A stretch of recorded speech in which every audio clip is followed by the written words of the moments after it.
Only way to get it done. That's the only way to get it done, huh? Gotta stay busy. Hey, good day, good day, good day, everybody. How you doing? How you doing? How you doing? Hey, joining me again. I got retired first grade detective Tommy Days. Basically right now is like, Tommy been on my platform before. I met Tommy approximately like, wow, I'm trying to go back in time right now. Is I met Tommy back in what 2011, 2012, man. And right now I met Tommy through our good friend, the late Joe Ponzi. And right now when you meet somebody that, he don't know me, I don't know him, we got to know each other. This guy had tried to help me in so many different ways and have helped me in so many different ways. Even right now is he I put him in contact with Keith Walken, DJ Keith Walken with No Kids Left Behind. And they did what, the PAL was that?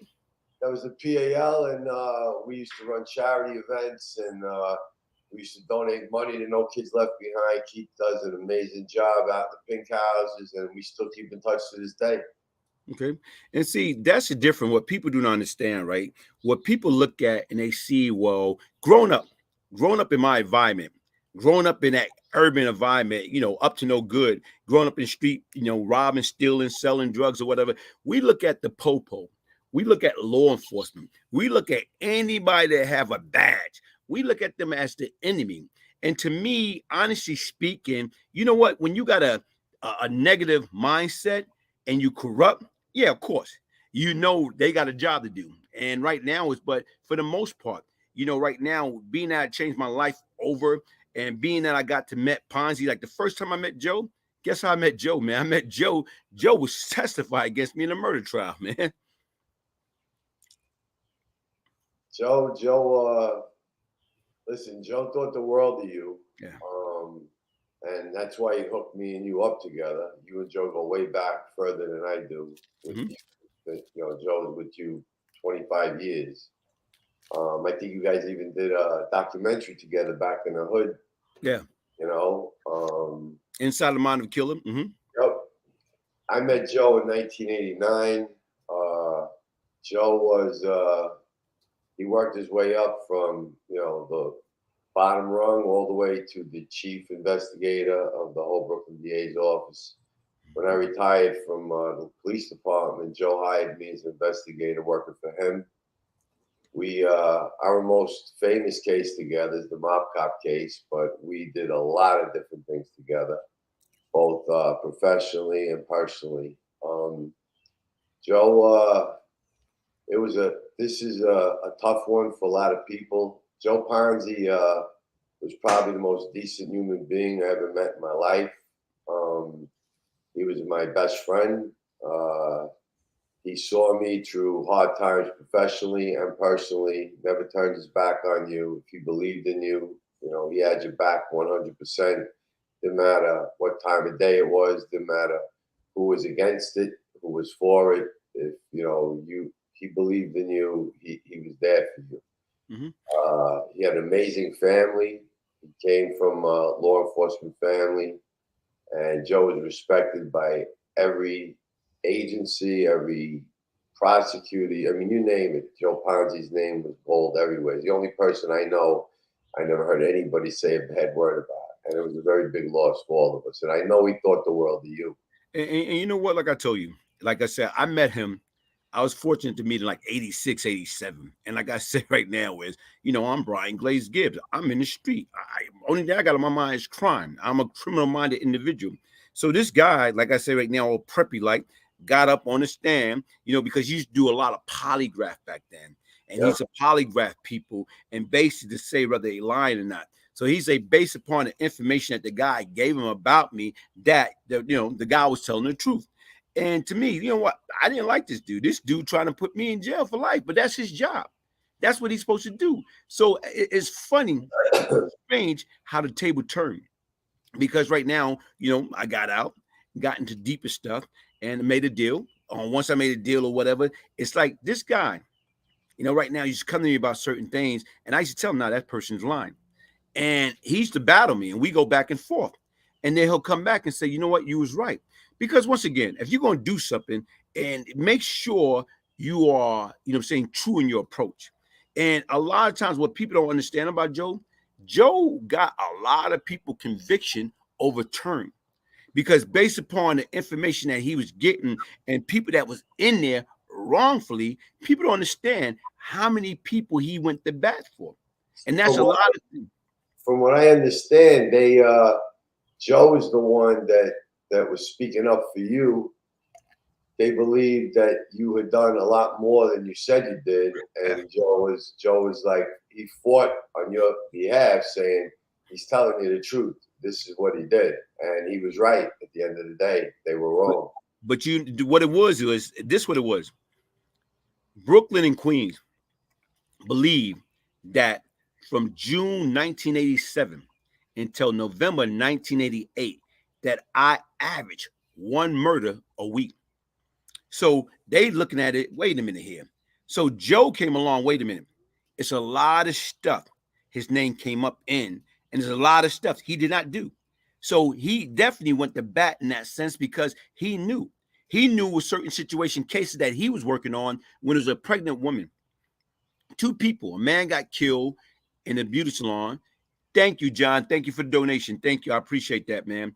Hi, Tommy. You look like you are feeling good. Never knew Joe, but I wish I had. Hey, John, he was a hell of a guy. He was a hell of a guy. But right now is somebody came to Brooklyn North.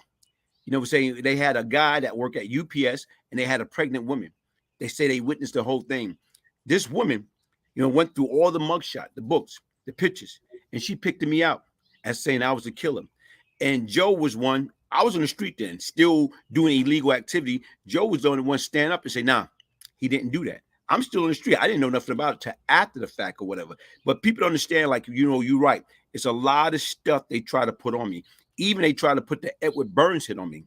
When rookie police Edward Burns got killed, I'm talking about from 75th, 103rd, and 113. All of them felt I was guilty of that. And even Ponzi said initially he thought, but after the investigation, because they felt who was crazy enough, who has enough ball to execute a cop, Come on, man. For no reason. At the end of the day, you were looking to find out who did it. We're going to kill him yourself. But people don't understand that because once again, what I'm gonna kill me? The difference is it's a lot of times people don't understand. They think because you're in the street, you know everything. Nobody know everything, man. Nobody know everything. And you know what? Like really, like what Ponzi, what got me about Ponzi or whatever is this, man. Like how many people that he have helped. I'm saying in his career. How many years? How many years he worked for the NYPD? It was 37 and a half years that he put in. 37 and a half years. And to me, when I look at how many people he had helped, including myself, helped to change their life around, helped to get them back on right track or whatever. And, people don't even get credit for that. He don't even get credit that, not that he was looking for it. He wasn't. He was a very humble guy. He was a sharp, articulate guy.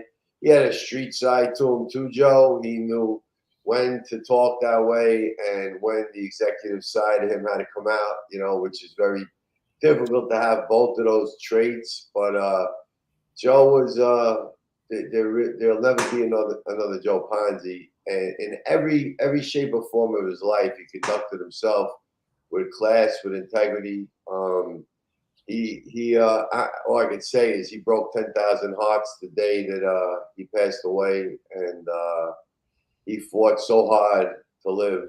He wanted to live, and I guess God wanted him. It's he really, really did. He fought very hard.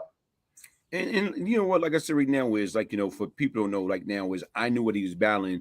Do you want to discuss like right now is like what happened as far as like with his situation with the cancer? He was actually diagnosed with 9/11 cancer, and Joe was an executive during 9/11, and he really had no need to be there. He wasn't going to be a rescue worker. He was an executive, and when his guys went, he went down there and inhaled those fumes for a few days, and this is like the incubation period where when you research and look at the history of what goes on with 9/11, this is what happens. And Joe was like by accident found out that he had contracted lung cancer, and it looked like he had beat that. and he went through hell with that, but fought it like a champ. Was working out, was eating, and after shortly after that, it went to his back, and then it spread other places, and he still fought. But there's only so much you could fight, and didn't you know what he went through?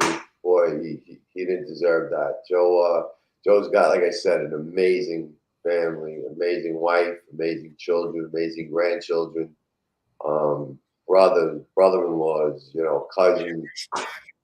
He's a great guy, and I'm telling you, not many people ever really going to get over not having him around. And I got pictures of him all over this room, and the thought of never hearing his voice again, it's kind of it's very eerie and creepy. And I know, like, you and him had a very close relationship, and he's the one who hooked me and you together. And Joe would have did anything for you. He thought the world of you. He was very proud of you, very happy to see that you turned your life around. He only wanted good things for people. He never talked bad about anybody. Just a great guy, great guy. And you know what? Like I say, even with that being said, see, a lot of times people don't even understand that. Like you said, a great guy. And like I said, right now is like I told people, ahead of time, how I got to met him. I got to met him as far as at first we was, we was enemies. We was on the opposite side. And the difference right now is, guess what? To me, it didn't matter because he accepted me and dealt with me accordingly. And the difference right now, a lot of times people got to understand when you got a job to do, you got a job to do. You should never want people not to do the job that they're getting paid for. And with him, he did a great job at what he was doing. And to me, like to think that right now is, like I said, right now, when I first met him, what would have happened? Like the way when he died, I was in Mexico. And when you called me, because I saw I missed a call and I called you back, and you told me that he died. And right now, I broke down and cried because once again, like I said right now, is I don't pretend. Like I say, I love that man. I respected that man. That man, like I got very little friends, and he was definitely one of them. What I'm saying is, like to me, I call him like the Pope, the priest, because how many people right now came and confessed to him? How many, even with that Burt Kaplan situation or whatever, I think that was huge. When Gas Pipe, anybody know anything about Anthony Queso, Gas Pipe, when he made a deal and he was telling law enforcement about crooked cops and everything like that, and about these two detectives, how they was taking a hit for the mob. Nobody wanted to believe it. Nobody wanted to deal it. And what happened? Who the Ponzi got to confess and break down to help bust that case wide open? A guy that the whole world tried to get to cooperate for 8 years, and I don't know what Joe said. I wasn't there. I can only, I won't speak. I won't tell Joe's story, but whatever Joe said, this guy believed it was sincere, and he got through to him. And there's other people. What's sad is other people take that credit for doing it. Joe was the only person in that room when that happened. Joe, 150% solely, got Bert to cooperate. Had a very good rapport with Bert. And that was the piece that was needed really to put that case over the top. And Joe was a very humble person about it. He was proud of the case. Joe never judged nobody. You know what I mean?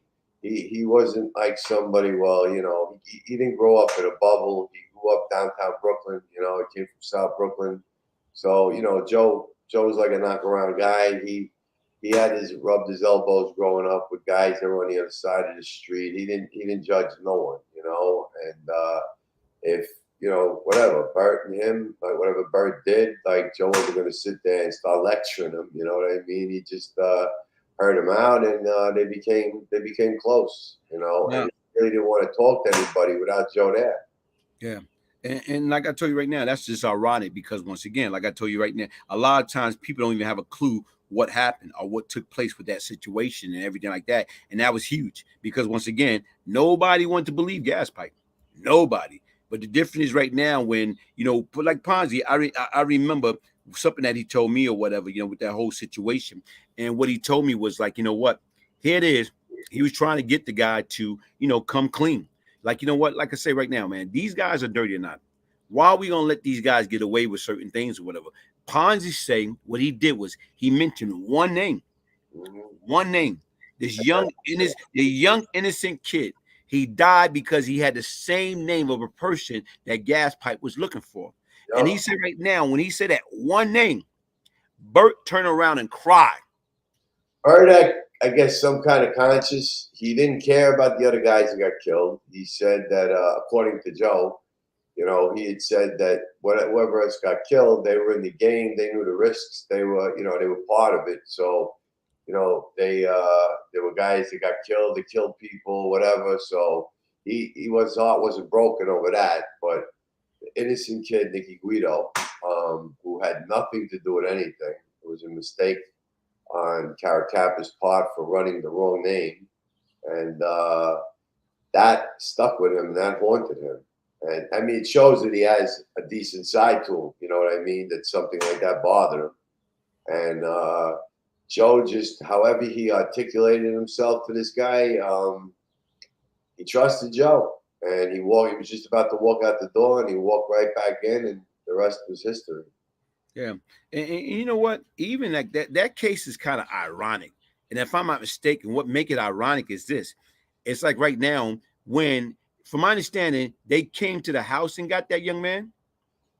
They try to kidnap Jimmy Idell. No, I'm talking about the young man, the young man that got killed as far as he was a mistake. What what And happened? right, What happened was they ran the wrong name because they were told that the guy whose name Nicky Guido came from downtown Brooklyn. So in all of New York, there were 8 Nicky Guidos, and there was only one very close to the age, similar description, maybe half a mile off the exact neighborhood that they said he came from, but close to downtown Brooklyn. Prospect Heights is where he was, and they figured 100% that's him. And ironically, they both had red cars. So, okay, Queso sent 3 guys there: Joey Testa, Frankie Lastarino, and Georgie Cipolla. And from what I'm being told from Queso's, interview with Ponzi and Vecchione, was that Lastarino had a picture, and Testa looked at him when he saw the young man get in his car Christmas Day with his uncle to show him his new car, and he nodded to him, and Joey Testa shot him, and when the bullets started going off, he jumped in front of his uncle to protect him, and he took, I don't know, 5, 6, 7 shots and killed him. And it came out as a mob hit, even to where the family was scratching their head and saying, could it be like that he kept played a double life? You know what I mean? But that kid was a totally innocent kid, had nothing to do with nothing, and he died for that. wow. And see, that's what people don't understand right now is the time that we was living in. As far as right now, it was troubled time back then, but it's really troubled time right now or whatever. And that's what a lot of times people don't understand, man. And like I told you, like I told you, from everything that I know about Ponzi, different situation, different things or whatever, a lot of stuff go deeper than the original surface, man. And to me, like I told you, man, I remember I came to New York and me and Ponzi did this piece on Crime Watch Daily, man. And I thought that was just different. I thought it was so deep. And right now is I'm not tech savvy, but what I'm doing, I'm trying to find it because I want to utilize it because I just think, like you said, right now it was so different. Like with the things that me and him was doing, like for us to be together, and to I be watched that. That was like really nice to see you guys together doing that. yeah, and to me it was deep. So what I'm trying to do, I'm trying to see if I can even hold on. Let me see something. Let me see if I can hold on. I'm trying to see if I can play here.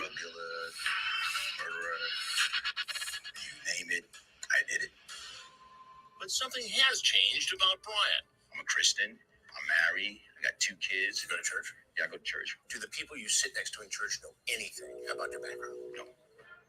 And now he's seeking a different kind of full-time gig. Speaking to at-risk kids and helping them avoid the criminal path he once chose for himself. I tell them who I am, what I've been through. what I should have done differently. Letting them know that I'm jealous of each and every one of them in here because they got youth on their side. I was a fool. I fell in love with the street. The street don't love nobody. Back in the day, he was a top lieutenant in the most lucrative and violent drug ring in New York City's history, when crack was king in the 1980s and 90s. At the height of your drug dealing, how much money were you making a year? I was making $40,000 a day. $40,000 a day? $40,000. Selling crack cocaine? Selling crack cocaine, heroin. And heroin, yeah. 40 grand a day? $40,000 a day. Do you have any of that money left today? You know what? No. Gone. But according to Joe Ponzi, a former chief investigator for the Brooklyn DA's office, Gibbs is also the man who brought that criminal empire to the ground after making a plea deal and turning on his former associates. People often are shocked by the sense that an individual like Brian could plead to that many violent acts and only spend 8 or 10 years in prison. I don't care how good of a cop you are, what investigative methods you employ, you can never get that insider's view of what went on within a conspiracy without getting the cooperation of people like Brian. And it's a trade-off. How critical was the information Brian provided in the plea? It was absolutely critical. He started a domino effect that effectively eradicated one of the most violent criminal enterprises the city's ever seen. His cooperation led to so much other cooperation that at the end of that road, there was really no one left to try.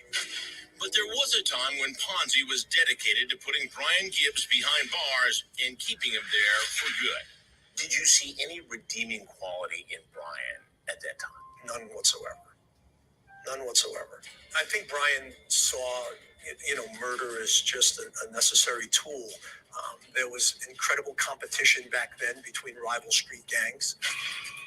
How bad was he? Real bad. How many people did you kill? Right now, I pled guilty to 5 murders and 2 attempt murders. How many people did you really kill, though? How many people did I really kill? 6. And thanks to that plea deal, he served less than 9 years behind bars. What do you say to the families of your victims? That I'm truly sorry. It's like only that I can do is extend my deepest condolences. So is he really a new man? Ask his one-time arch enemy, Joe Ponzi. One of the things that I saw about Brian in this different position as federal cooperator was a willingness to be completely open and honest. So he came clean. He came totally clean. I don't think I've ever caught him in a lie. Crime Watch Daily brought them together again on the streets of Brooklyn. And Joe Ponzi says he's happy to be proven wrong about Brian Gibbs. 6 months. To me, that was generally what it took for someone to come out, get reacquainted, To life again. adjust to the life again, and wind up right back where they started. Did the two of you ever imagine you'd be walking side by side in the streets of Brooklyn at this point? No, there was never a moment where I could have envisioned that scenario. Absolutely. Well, how could I? You only gave me 6 months to last. So I can't even get a good point. And he's still happy he traded in his $40,000 a day job for something more acceptable and livable. At one point, even selling women's shoes. So you went from being a hitman and a drug dealer to saying you look like a size 7. Trying these pumps. You sold black shoes. You know what? Hey, like you said right now, look at that, man. Like, to me, those are things like people don't understand. Memories. When you look at that right there, man, memories. And to me, like, Pons just like right now is a natural, man. And he tell you how I feel. He don't candy coat anything. He tell you exactly how it is. When you sit down and you talk to him, he's the real deal. You know what? That man was never wrong. Any piece of advice he's ever given me in my lifetime, or any situation he's ever sat back to evaluate and look at the whole picture, he's never, ever been wrong. I swear, he's never been wrong. And those are the things like I look at and what I see, man, like, and what I remember about him, man. Like, I'm talking about unbelievable. You talk about going to be missed. He definitely going to be missed because, once again, like I say, you don't find people like that no more. Everything, people have changed. We're not the same no more. Everybody looking for shortcut. Everybody looking to how they get ahead. How do they take advantage of the situation? This guy had his heart as pure as gold, man. And what I'm trying to say, what you see is what you get. He come no better. It don't, man. And that's why I said right now, I appreciate, like you say right now, was like us, like, reminiscing, talking about them. Because once again, like I try to say right now, when you call me, I don't pretend. You know what I'm saying? I don't pretend. I can't pretend. And even now, like despite I have changed, I'm not that same person I once was. But once again, like I say, we started out, like I say, he was trying to put me away. He had in his own words. It was nothing personal. It was strictly business. Even right now, when he said I got out, did he change? He felt in 6 months I would have been back. And guess what? Like I say, man, July 28th. That's why he was very proud of you, because Mhm. he didn't believe that you were going to be able to get away from it, and he knew that you were a changed man, and he really, it's not easy to do what you did, to go from making that kind of money, that kind of status, and walking away from it and really meaning it, changing your life for all these years. It's a hard thing to do, and he admired what you did very Mhm. much. Because once again, like I told you, change come from within, man. Change come from being in. My mother died. My mother was my mother, my father, my big sister. When she died, it helped me to understand the pain that I was responsible for inflicting upon the victim and their family. And that type of pain you don't wish upon your worst enemy. So a lot of stuff people don't understand go deeper than the original surface, man. So that's why I say right now, like with me, you, to him, or whatever, and like I say, all the stuff that we used to talk about. You know what? Because how do we get back, man? How do, like I said, I right my wrong, and how do y'all help me to right my wrong? See, and that's what people don't understand, man. The stuff that we have, positive, constructive, you know what I'm saying, like on conversation. How do we build? How do we grow? How do we come up with, saying action plan to change people behavior and mindset?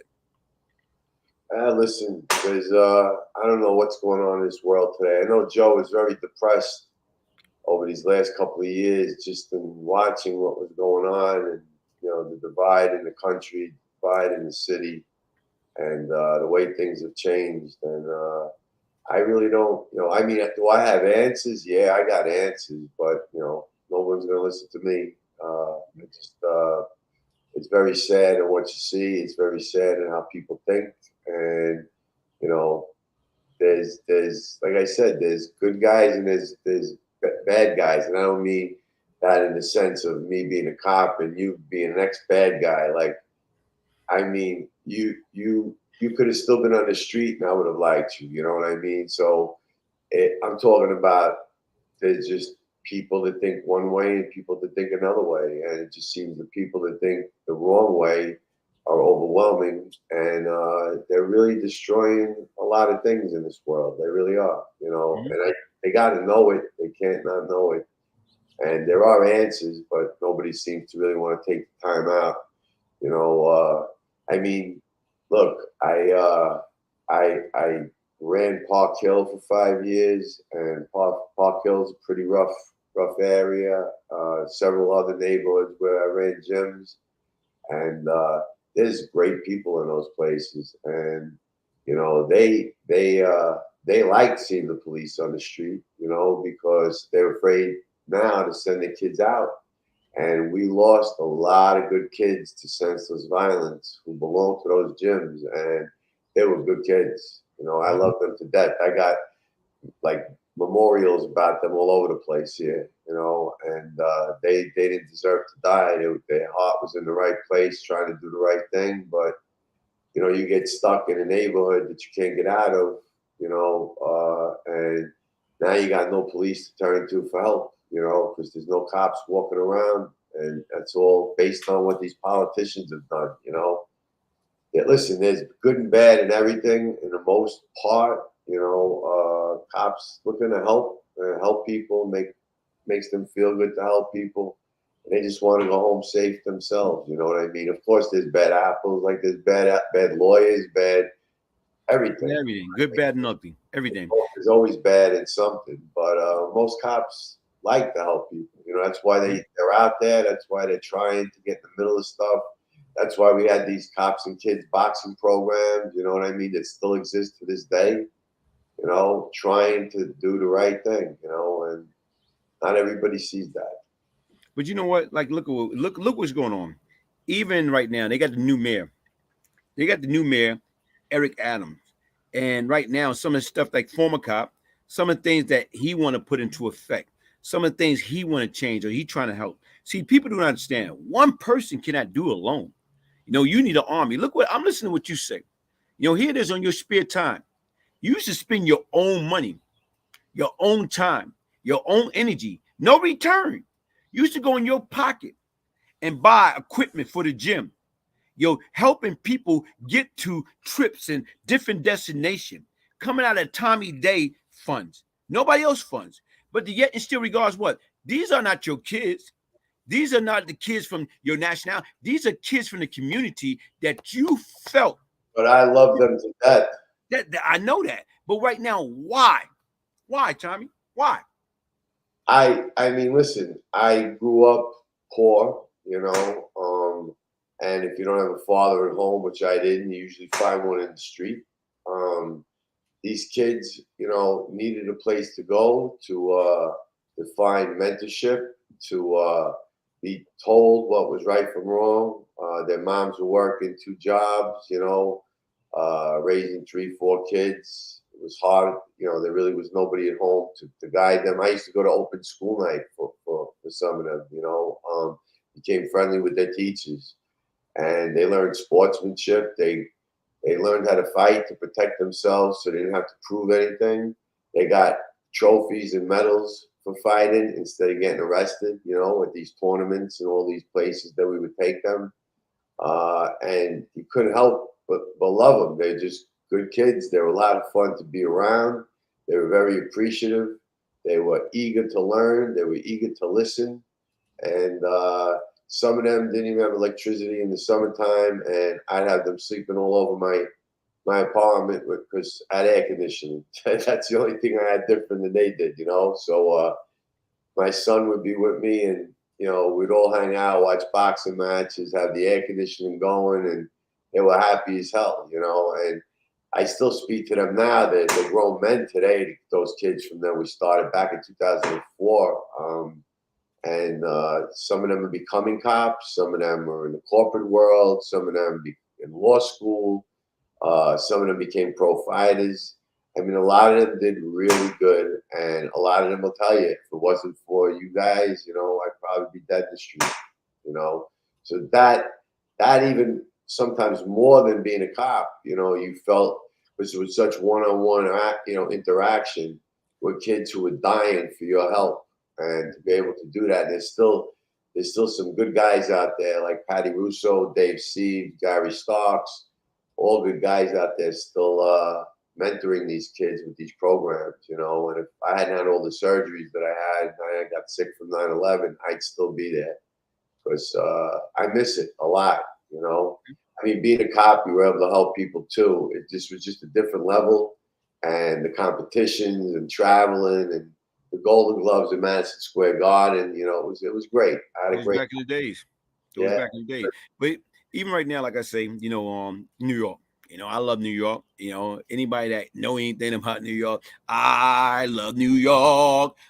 But the difference is, how do we get that old New York back? Right now it's like, once again, what advice will we be able to give to I'm saying the New York City mayor, I'm saying Eric Adams, to get them to understand what needs to be done to get that city back? Listen, I came on in 1984, and 1984 through the 80s, that was the crack, the crack era. Mhm. I was in narcotics in Brooklyn for a short time, but then I did the rest of it, the Lower East Side, Alphabet City. It was jumping there. I mean, there were lines, 50 people lined up to buy heroin. It was crazy. 42nd and Broadway was a hellhole up there. And Rudy Giuliani came in. He made certain promises.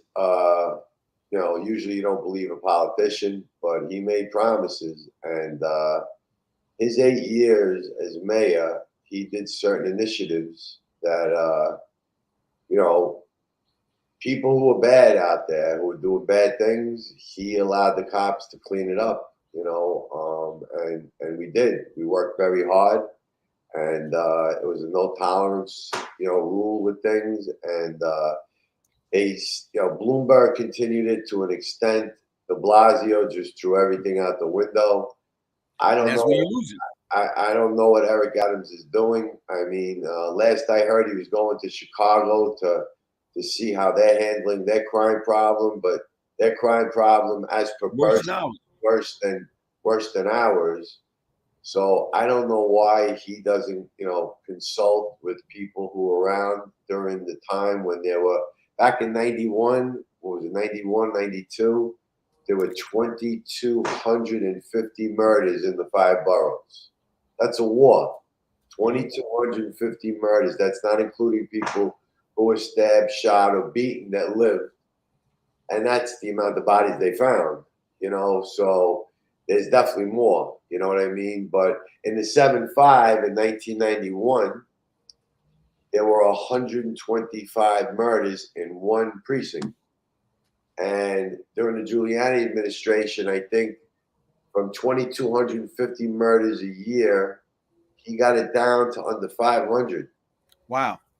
And I mean, that's still 400 and change too many, but it's still a major accomplishment when there's 8 million people that live here, plus all the tourists that are in and out of here. It was safe to be in New York, and now it's not safe to be in New York. It really isn't. And there's a lot of crazy shit going on, and they got to do something about it. Somebody's got to do something about it.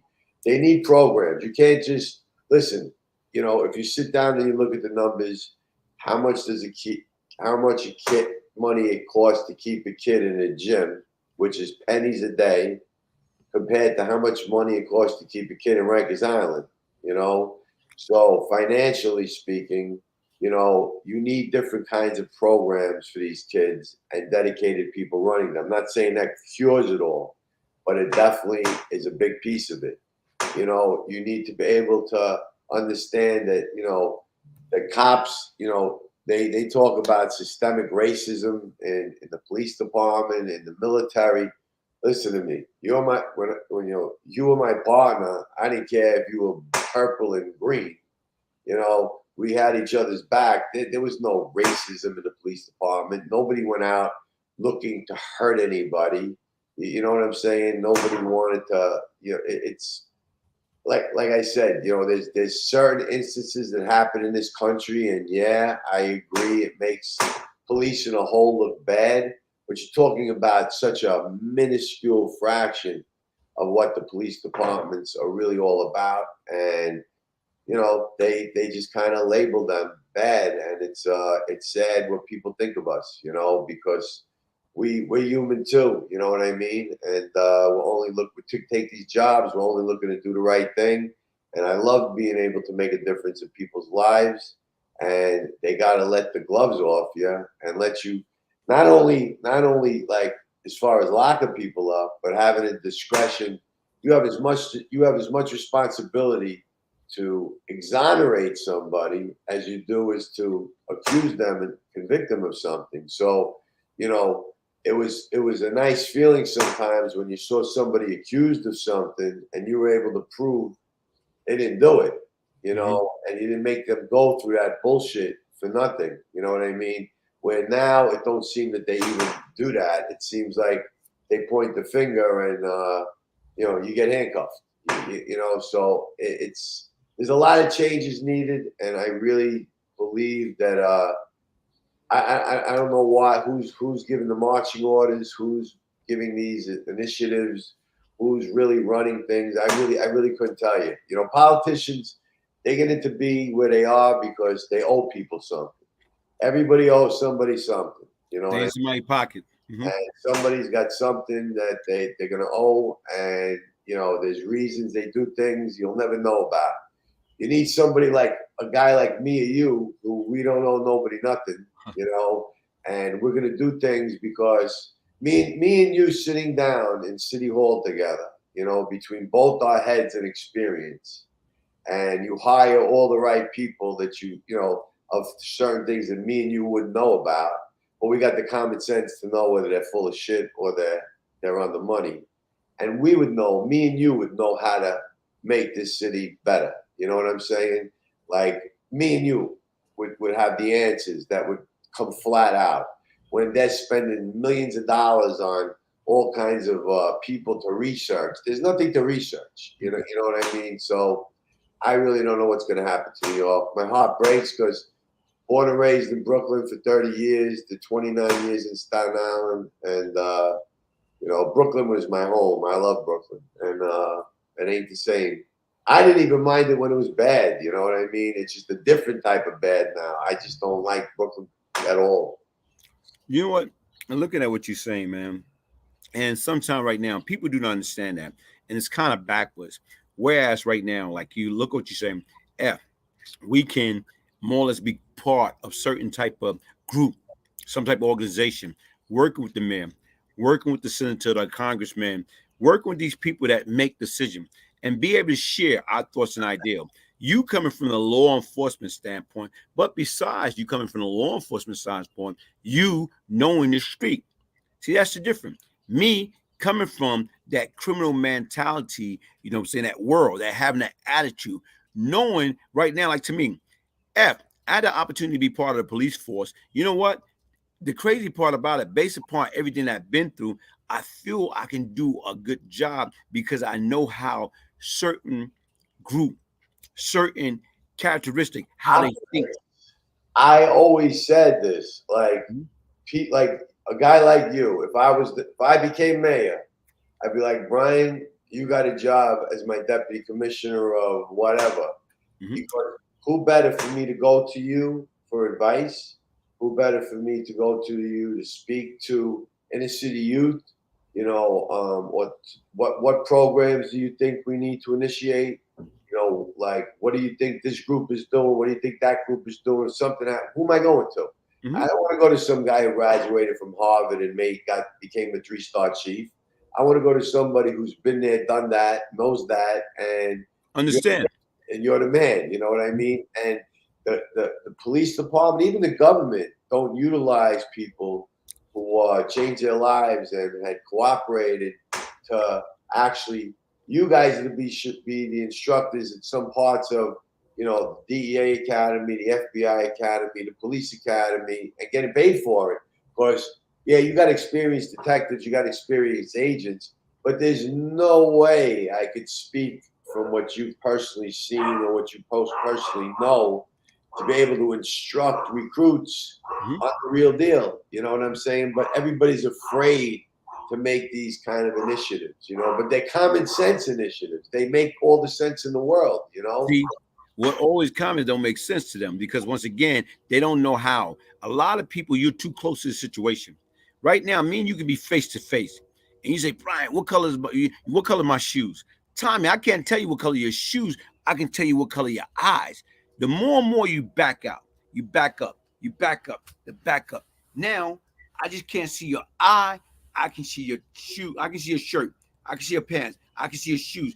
I can see everything behind you. But if you're too close to a situation, the more and more you're too close to a situation, you cannot see the bigger picture. And that's where we losing that. We have to get back to the basic and getting people to understand right now. Hold on, wait a minute here. What the heck is going on? We're Why? in trouble. We're in a lot of trouble, this country. I mean, look, the gas prices, materials, food, the inflation. It's hard enough to make a dollar stretch to where it is to support a family. People are in trouble out there. People really are in trouble out there, and you hear there's so much bullshit going on. It's like, when is it going to end? It just seems like it's getting worse, and I don't give a shit about Republican, Democrat. Just get somebody in there who's going to really say what they mean and mean what they say. Don't lie about bullshit. Just be a regular. You know what? Till you get somebody there that knows what it's like to struggle to pay a fucking electric bill, then they ain't gonna know what the general public's really feeling. Most of these people have been pampered all their lives. Most of them been pampered all their lives, been fed with a silver spoon. So if you ain't never fallen on bad times or you don't know adversity in your life and everything's been handed to you and you belong to these exclusive country clubs and all of that stuff, how are you going to relate to a guy like me or you? Never in a million years. You're right, but the difference right now is that how they're gonna relate. Sometime right now with me, man. When I get the audience, what I try to do, I try to keep it simple. Why? Because once again, you got a lot of people. They got an audience, and they want to get up and they want to use all these big words that people don't even understand the words that come out their mouth. So to me, I want to talk to them. And right now, my audience, talk to them as if we all was 2 years old. Because if you take the time and you express yourself, because I'm more visual, you can tell me anything. But while you're telling me, show me what you're talking about so I can have a picture in my head what right look like. And that's it. We have to get back to the basic. We have to stop BSing people, say what we mean what we say, let action speak louder than words, man. Truth. Like, listen, a real man says they're gonna call, they're gonna call. If they're gonna be there, they're gonna be there. Don't make all these phony promises and then forget that you even made those promises. It's politics is just it's a dirty business. Let's be honest. It's a dirty business. They make jokes. Comedians make jokes over politicians every day, and there's a reason for it. And like I said, they everything. A lot of it is smoke and mirrors. They try to pretend like they're doing this, but they're really doing it for this reason. You'll never know the truth on why they're really doing shit. You know what I learned, man, years ago, and some of that stuff I stopped following. I remember years ago, in 1988, Walter Mondale and Geraldine Ferraro was running for office, Yeah. and right now is I remember Walter Mondale say, "Look, guys, look, in order to make this work, in order to get the comedy back in order and everything like that, we're gonna have to raise taxes." I remember that, and right now is I remember Bush. He was campaigning with Edward Burns Badge. And what he was saying, read my lips. No new taxes. Read my lips. No new taxes. And he was campaigning with Edward Burns Badge. So once again, Walter Mondale came and told the American people the truth. In order for us to have a fighting chance, we have to raise taxes. He was being honest. And right now, for. and guess what? This guy came along, read my lips. No new taxes. And bingo. And you know what? New tax. What happened? They voted him in. New As tax. soon as he get in office, guess what? New taxes. So that's what I'm saying. What I learned is people don't want the truth. They want the lie. They want the lie. And that's sad, but it's reality. I mean, listen, like some of there's American people actually believe, like the biggest joke to me was when Bill Clinton was running, and he was like, I never smoked pot. I didn't inhale. Well, first of all, if you didn't inhale, you never smoked pot. Second of all, if you ever, what was the sense in putting a joint in your mouth if you weren't going to inhale? He grew up in an age in college where he was that hippie type of guy, and people were smoking pot. So you know what? If he would have just owned it and said, "Yeah, when I was in college, yeah, I smoked pot, I partied, whatever," that would have been it. It was there and out the window. Who gives a fuck? I don't give a shit that he smoked pot. Doesn't make him a bad guy.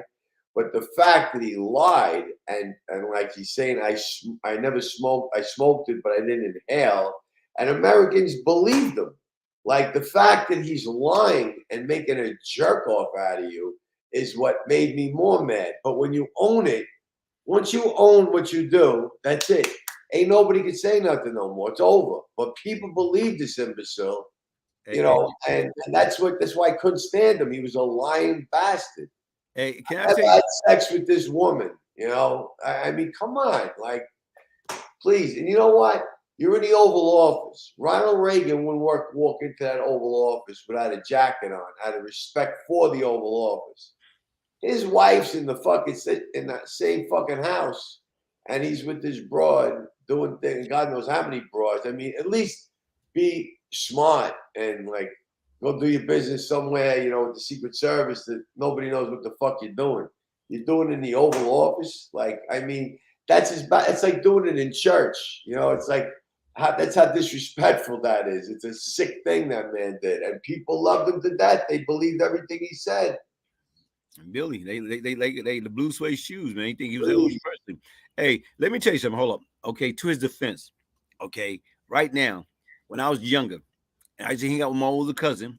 We was in South Carolina, and they used to get cigarettes. So they used to get cigarettes. So I wanted to be cool. So the bottom line is, I used to light up a cigarette, and this to go like this, huh? Blow it out.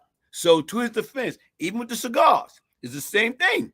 I Right. ain't I know. So I'm telling you what I did. I'm telling you, hey, look, I'm 91 and a half years old. So right now, it's slightly different, man. It's slightly different, man.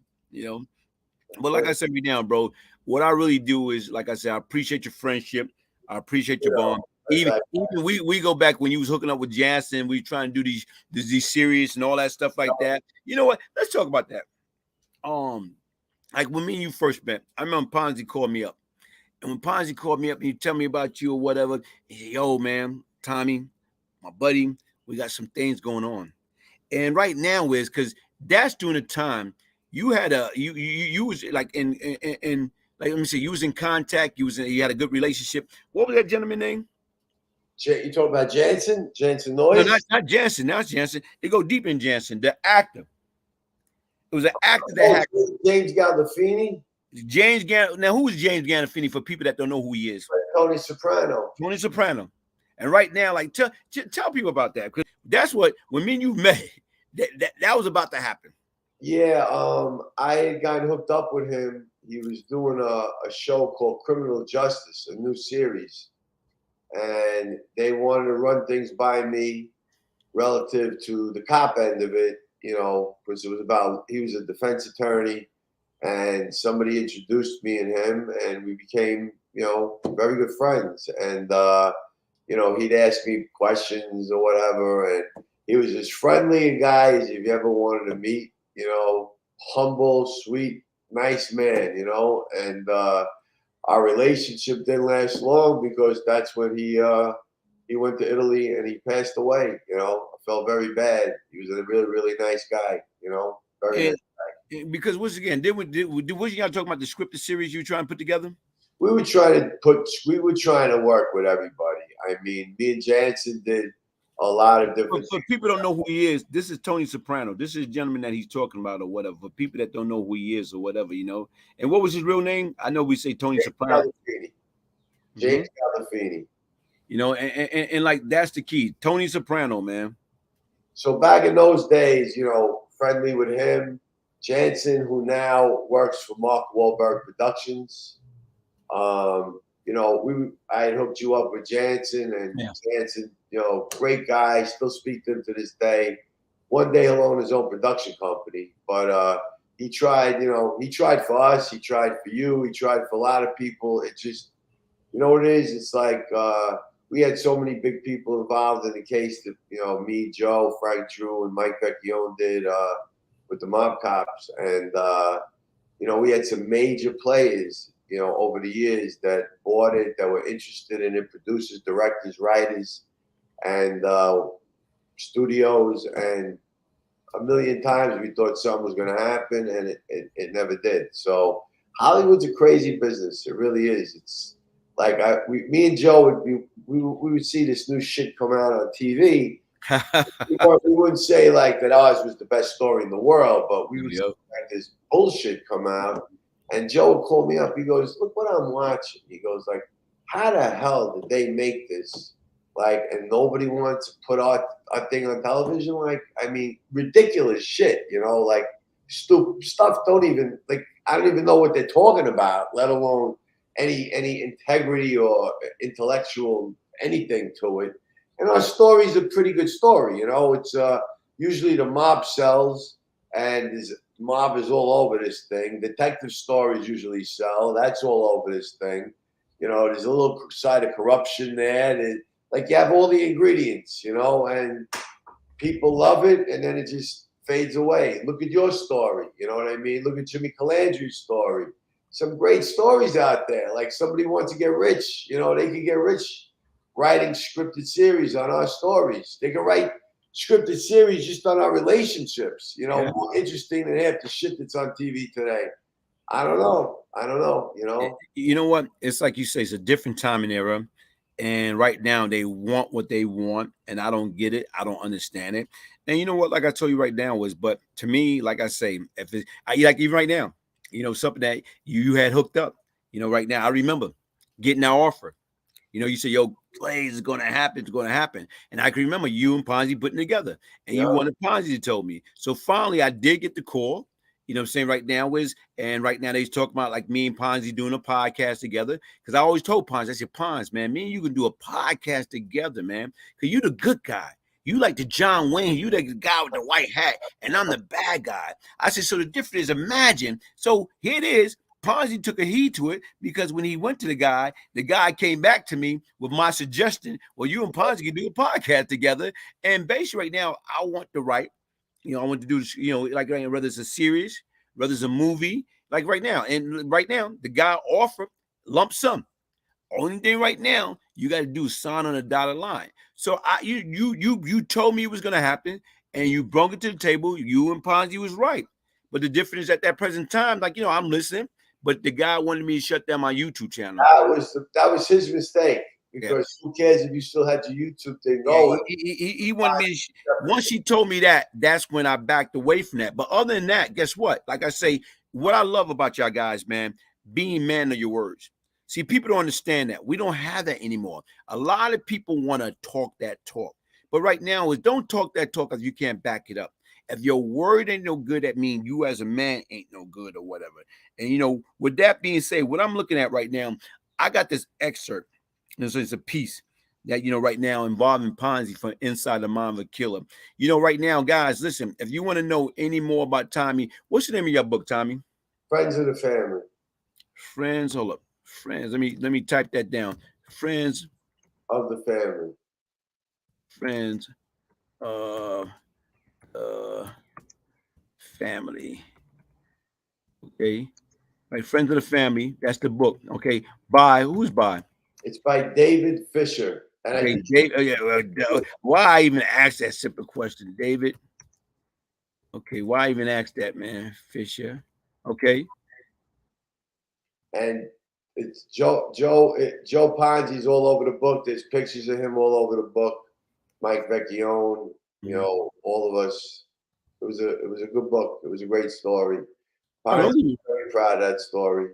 You gotta remember right now is because Sony, who had the rights? Who had the rights for that? Warner Brothers had the rights to it for 8 years. They held on to it, and they had major writers, directors, everything. So for 8 years, they paid royalties to us to keep the rights, and they finally dropped us. And then other guys picked it up for a little period of time, and they would drop us. And then other people would come to us, but we didn't like the way they wanted to spin it, so we would turn them down. It's been back and forth thing for 16 years, and I really am sad because Joe didn't care about the money. Joe wanted the story to be put into a scripted series, like left as a legacy of us. You know what I mean? And he didn't get to see that happen, and that breaks my heart. He didn't care about no money. He would have did it for nothing. He didn't care about the money. He just wanted to get it done. Hey, this one I'm gonna do. I'm gonna try. Like I said, I'm not tech savvy, but I'm gonna try to put something together with Joe in it. So want people to see it, man, and saying like go from there, man. Because once again, man, like I told you, that was a friend, man. That was my man. That was my friend. I love the guy. He gonna be missed. Guess what happened? Now I'm a minute. Because anybody got in my way, I would try to kill them. I would stab them in their neck with an 8-pin. It doesn't matter. What happened is, being in there, you breed. They breed what? They breed worse criminals. So you know what? Being in there, having a reputation, and I remember being in Brooklyn House at the time in 1986, me and Pappy Mason, we developed a good relationship. Right. We became hell of a friends or whatever.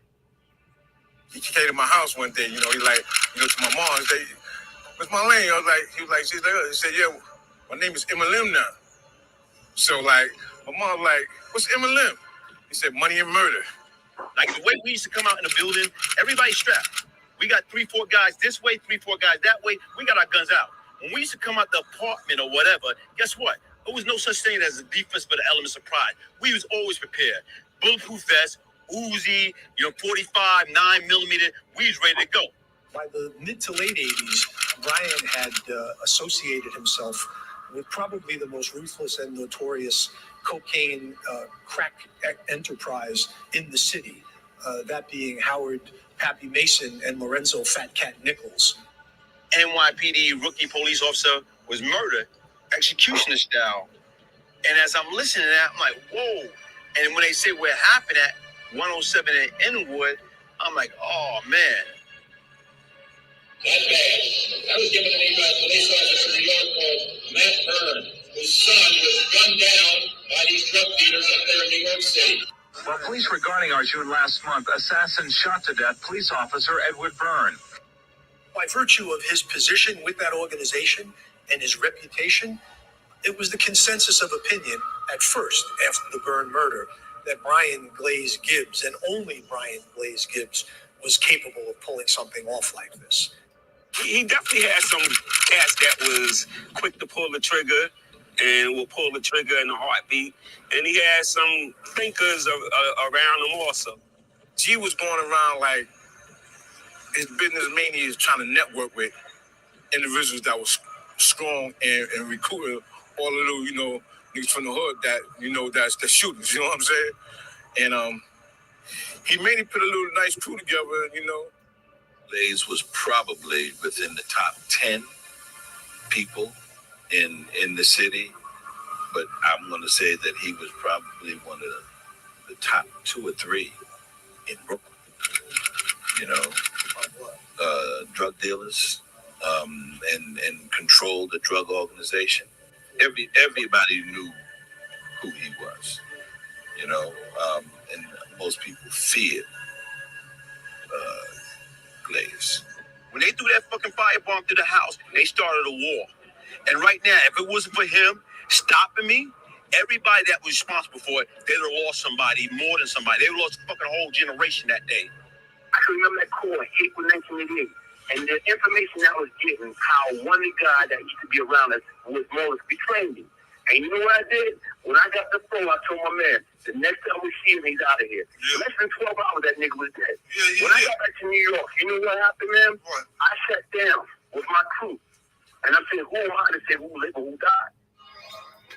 See, even with that right there, that was like one of the last part in piece that Ponzi worked on or whatever. And that's why I say right now, man, like we don't know the day that we're born, the day that we start dying, we don't know when it's going to be our last day, man. And like I tell you right now, it's like, when he told me that he had cancer or whatever, like I say, we pray. He said he's going to fight it. He's going to beat it or whatever. And like I told you right now is, the difference is we fight it as long as we can, man. And that's why I say when I got that call being in Mexico and you tell me Ponzi wasn't here, that shit hurt, man. And it hurt, man. And that's why I say right now, man, like I just wanted to take the time and speak on, the love and respect like I have for my friend, the late Joseph Ponzi. Like people don't understand. We didn't start out as friend, and he tried to put me in jail. But once again, he was the same person that when they were trying to railroad me, when they was trying to give me all unsolved murders, he was the one. Nope. Even right now, he was one that, he knew about certain things. He got a lot of people off that was like right now convicted wrongfully. So people don't know that, man. Joseph Ponzi is a great man. May his soul rest in peace and his spirit be lifted. He is listening to you, Brian, and smiling up in heaven and very proud of what you did with your life. And he had a part in doing that. And, that's why he's in heaven. He's an angel, We'll never meet another guy like him, me and you. Man, that's what I say. He definitely will be missed, man. Like I say, Tommy, thank you for everything, man. Thank you for your friendship. Thank you for being a man of your word. You know what I'm saying? Thank you for helping, Keith Walken. Right now, no kids left behind. It's all right now. Like, thank you for even giving back to the community. Like, helping them out, going in your pocket, buying, like I'm saying, like, gym workout clothes and boxing, gloves and bags and all the other stuff, man. See, a lot of times people do not understand when you do things from the heart. Guess what? The reward is great, man. The reward is great. Thank you for what you did tonight for Joe, Brian. Thank you so much, pal. Me and you, we'll keep his legacy going and friends forever, my pal. Yeah. And thank you for even coming on here, man. Because once again, like I say, I know you sick, but yet and still regards what, like you told me, give you a couple of days, you want to do it, and guess what? Look what you did. You did it, man. You know, I'm trusting, praying that you have a speedy recovery, man. Hey, like I say, man, peace, love, and prosperity. I love you, my brother. Thank you for everything, man. Love you too, All right, bye, buddy.